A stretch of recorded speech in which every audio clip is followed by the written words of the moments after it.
ಅದು ಅಶೋಕ್ ಕಶ್ಯಪ್ ಅವರ ಪ್ರೊಡಕ್ಷನ್ ಮತ್ತು ಡೈರೆಕ್ಷನ್ ಅದು. ನನಗೆ ಆಕಸ್ಮಿಕವಾಗಿ ಬಂದಂತಹ ಒಂದು ಆಪರ್ಚುನಿಟಿ ಅದು ಅಂದರೆ ನಾನು ನನ್ನ ಪಾಡಿಗೆ ನನ್ನ ಸ್ಕೂಲಲ್ಲಿ ಓದ್ತಿದ್ದೆ.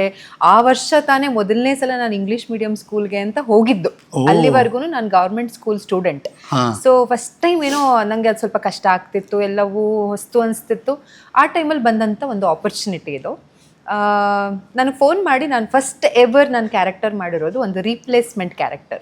ಸೊ ಒಬ್ರು ಆಲ್ರೆಡಿ ಮಾಡ್ತಿದ್ರು, ಆದರೆ ಆ ಪಾತ್ರ ಒಂದು ಸ್ವಲ್ಪ ಮುಖದಲ್ಲೂ ಕೂಡ ಬದಲಾವಣೆ ಆಗುತ್ತೆ, ಪಾತ್ರ ಹೋಲ್ ಆಗಿ ಬದಲಾವಣೆ ಆಗುತ್ತೆ, ನೀನು ಮಾಡ್ತೀಯಾ ಅಂತ ಕೇಳಿ ನನಗೆ ಫೋನ್ ಬಂತು. ಅಪ್ಪ ಮತ್ತು ಅಮ್ಮ ಇಬ್ಬರನ್ನು ಡಿಸೈಡ್ ಮಾಡಿ ಸರಿ ಆಯಿತು ನಿಂಗೆ ಇಷ್ಟ ಇದೆಯಲ್ಲ ಹೋಗು ಆಯಿತು ಅಂತ ಹೇಳಿ ನಾನು ಮಾಡಿದಂಥ ಮೊದಲನೇ serial Jimba and character name was Tejas. ಆದರೆ ಅದು ಅಂದರೆ ತೇಜಸ್ವಿನಿ, ಆದರೆ ಅದನ್ನು ತೇಜಸ್ ಅಂತ ಅದು ಹುಡುಗ ಅನ್ನೋ ಥರ ಬೆಳೆಸ್ತಾ ಇರ್ತಾರೆ. ಸೊ ಇದು ಒಂದು ಸೀಕ್ರೆಟಿವ್ ಪಾತ್ರದ ಮೂಲಕ ನಾನು ಇಂಟ್ರೊಡ್ಯೂಸ್ ಆಗಿದ್ದು. ಬರೀ ಅಷ್ಟು ಹೇಳಿದ್ರೆ ನಾವು ಕೇಳಿಸ್ಕೊಳ್ಳಲ್ಲ, ಆ ಡೈಲಾಗು ಹೇಳ್ಬಿಡ್ಲಿ. ನಿಮ್ಮ ಫಸ್ಟ್ ಡೈಲಾಗ್? ನನ್ನ ಫಸ್ಟ್ ಡೈಲಾಗ್ ಅಂತಂದ್ರೆ ಅಂದ್ರೆ ಅದು ಮರದಿಂದ ಬಂದ್ಬಿಟ್ಟು ಜಿಂಬಾ ಅಂತ ಏನೋ ಕರೆದು ಅವ್ರನ್ನ ಕೇಳ್ತೀನಿ. ಅದನ್ನ ಒಂದು 10 ಸಲ ಮಾಡಿದೀನಿ ನಾನು. ಯಾಕೆಂತಂದ್ರೆ ನಂಗೆ ಅದು ಹೊಸ್ತು, ಮೊದಲನೇ ಸಲ.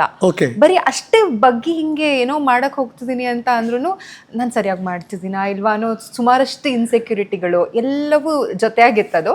ಅಂಡ್ ಜಡ್ಜ್ಮೆಂಟ್ ತಗೊಳ್ಳೋ ಅಂತ ಟೈಮೇ ಅಲ್ಲ ಅದು. ಇಷ್ಟೆಲ್ಲ ಯೋಚನಾ ಶಕ್ತಿ ಇರೋದೇ 8ನೇ ಕ್ಲಾಸ್ ಹುಡುಗಿ.